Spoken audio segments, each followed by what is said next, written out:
अमेरिकी राष्ट्रपति ट्रंप ने क्यूबा को अमेरिका से जल्द समझौता करने की चेतावनी दी है। साथ ही सोशल मीडिया पर मार्को रूबियो को क्यूबा का राष्ट्रपति बनाने के सुझाव पर सहमति जताकर नई सियासी बहस छेड़ दी। ऐसे में सवाल खड़ा हो रहा है कि क्या यह क्यूबा पर दबाव की नई रणनीति है। आइए पूरे मामले को समझते हैं। नमस्कार, मैं रिया दुबे और आप देख रहे हैं अमर उजाला। अमेरिकी राष्ट्रपति ने क्यूबा को क्यों धमकी दी? अमेरिकी राष्ट्रपति डोनाल्ड ट्रंप ने क्यूबा को कड़ी चेतावनी दी है। उन्होंने कहा है कि अगर क्यूबा ने समय रहते अमेरिका के साथ समझौता नहीं किया तो उसे इसके गंभीर नतीजे भुगतने पड़ सकते हैं। ट्रंप ने साफ कहा है कि अब क्यूबा को वेनेजुएला से मिलने वाला तेल और पैसा बंद किया जाएगा। उनका कहना है कि अमेरिका इस सप्लाई को आगे जारी नहीं रहने देगा। इस पर क्यूबा के राष्ट्रपति मिगेल डियाज कनेल ने सख्त प्रतिक्रिया दी है। उन्होंने कहा, कोई हमें यह नहीं बता सकता कि हमें क्या करना है। वहीं क्यूबा के विदेश मंत्री ने कहा कि उनके देश को बिना किसी बाहरी दखल के ईंधन आयात करने का पूरा अधिकार है। दरअसल 3 जनवरी को वेनेजुएला की राजधानी कराकस में हुए हमले और अमेरिकी ऑपरेशन के बाद ट्रंप की नज़र अब उन देशों पर है जो वेनेजुएला के करीबी माने जाते हैं। इनमें क्यूबा भी शामिल है। माना जाता है कि वेनेजुएला, जो क्यूबा का पुराना सहयोगी है, हर दिन क्यूबा को करीब 35,000 बैरल तेल भेजता है। इसी वजह से क्यूबा अब सीधे तौर पर अमेरिका के निशाने पर आ गया है। अमेरिका और क्यूबा के बीच जुबानी जंग और तेज। अमेरिका और क्यूबा के बीच तनाव लगातार बढ़ता जा रहा है। ट्रंप प्रशासन की मंजूरी से वेनेजुएला से तेल ले जा रहे टैंकरों को जब्त करने की रणनीति अपनाई जा रही है। इसका सीधा असर क्यूबा पर पड़ा है, जहां पहले से ही ईंधन की कमी और बिजली संकट गंभीर बना हुआ है। अमेरिका ने 9 जनवरी को ऐसा 5वां तेल टैंकर जब्त किया। क्यूबा का कहना है कि यह टैंकर वेनेजुएला से भेजा गया वैध तेल ले जा रहा था। 11 जनवरी को ट्रंप ने अपने सोशल मीडिया प्लेटफॉर्म पर लिखा कि क्यूबा कई सालों तक वेनेजुएला से मिलने वाले तेल और पैसों के सहारे चलता रहा। बदले में क्यूबा ने वेनेजुएला के पिछले 2 शासकों को सुरक्षा दी। ट्रंप ने साफ कहा है, अब ऐसा नहीं होगा। उन्होंने लिखा कि अब क्यूबा को न तेल मिलेगा और न ही पैसा, सब कुछ शून्य। ट्रंप ने हाल ही में वेनेजुएला के राष्ट्रपति पर हुई कार्रवाई का भी जिक्र किया। हालांकि ट्रंप ने यह नहीं बताया कि डील की शर्तें क्या होंगी या क्यूबा को किन नतीजों का सामना करना पड़ सकता है। इस पर क्यूबा के राष्ट्रपति मिगेल डियाज कनेल ने कड़ी प्रतिक्रिया देते हुए कहा कि जो लोग हर चीज़, यहाँ तक कि इंसानी जिंदगी को भी व्यापार बना देते हैं, उन्हें क्यूबा पर उंगली उठाने का कोई नैतिक अधिकार नहीं है। वहीं क्यूबा के विदेश मंत्री ब्रूनो रोड्रिगेज ने अमेरिका पर आरोप लगाया है कि क्यूबा अमेरिका की तरह दूसरे देशों को ब्लैकमेल करने या जबरन सैन्य कार्रवाई का रास्ता नहीं अपनाता। वेनेजुएला और क्यूबा के रिश्ते। क्यूबा और वेनेजुएला के रिश्ते काफ़ी पुराने और गहरे रहे हैं। क्यूबा कई सालों से वेनेजुएला के अपदस्थ राष्ट्रपति निकोलस मादुरो की निजी सुरक्षा में मदद करता रहा है। क्यूबा सरकार का कहना है कि कराकस में हुए अमेरिकी ऑपरेशन के दौरान उसके 32 नागरिक मारे गए।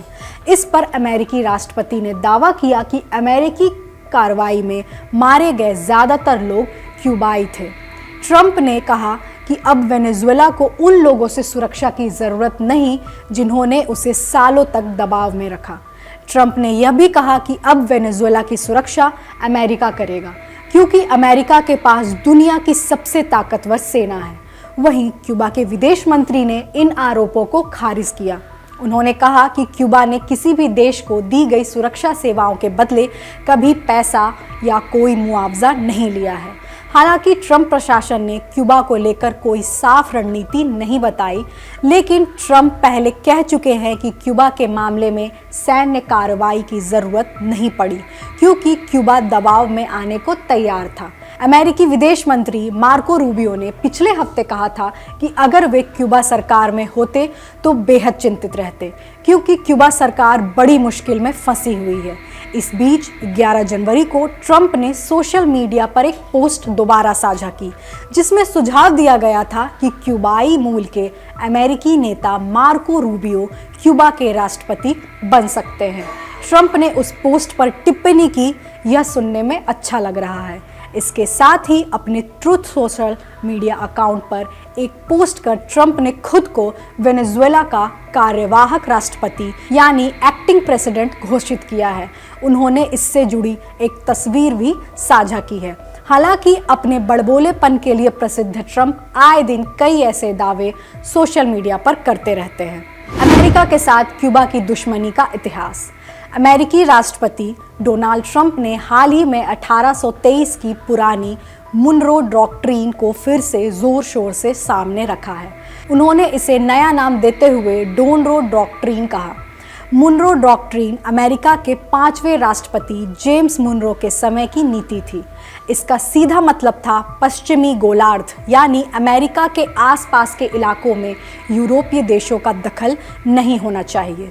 पिछले कुछ महीनों में अमेरिका की विदेश नीति का फोकस खास तौर पर लैटिन अमेरिका पर बढ़ा है, खासकर उन देशों पर जहां वामपंथी सरकारें हैं और जिनसे अमेरिका के वैचारिक मतभेद हैं।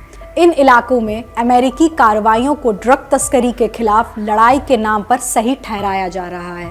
वेनेजुएला की राजधानी कराकस में हुए बड़े अमेरिकी ऑपरेशन के बाद ट्रंप ने कहा कि उन्हें कोलंबिया में भी सैन्य कार्रवाई जैसी बातें सुनकर अच्छा लगता है। उन्होंने कोलंबिया के राष्ट्रपति गस्तावो पेट्रो से कई बार कहा कि वे अपनी जान बचाएं।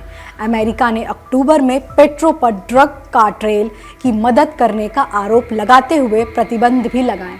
वहीं ट्रंप ने यह भी कहा कि मेक्सिको के रास्ते अमेरिका में भारी मात्रा में ड्रग्स आ रहे हैं। कार्टेल से लड़ने के लिए ट्रंप ने मेक्सिको में अमेरिकी सैनिक भेजने की पेशकश की, लेकिन मेक्सिको की राष्ट्रपति क्लाउडिया शिनबॉम ने साफ कह दिया कि मेक्सिको की ज़मीन पर किसी भी अमेरिकी सैन्य कार्रवाई की इजाज़त नहीं दी जाएगी। क्यूबा की बात करें तो अमेरिका और क्यूबा के रिश्ते 1959 से ही तनावपूर्ण रहे हैं।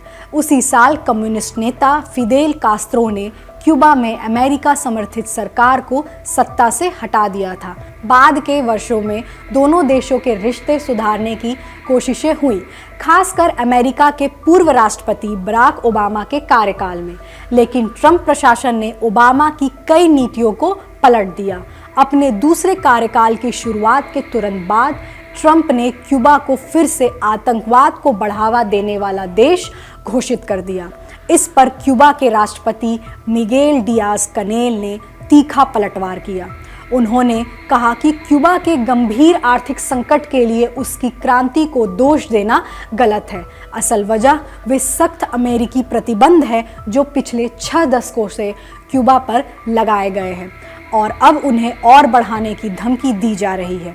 डियाज कनेल ने यह भी कहा कि क्यूबा के खिलाफ शोर मचाने वाले लोग दरअसल इस बात से नाराज हैं कि क्यूबा के लोगों ने अपना राजनीतिक रास्ता खुद चुना है।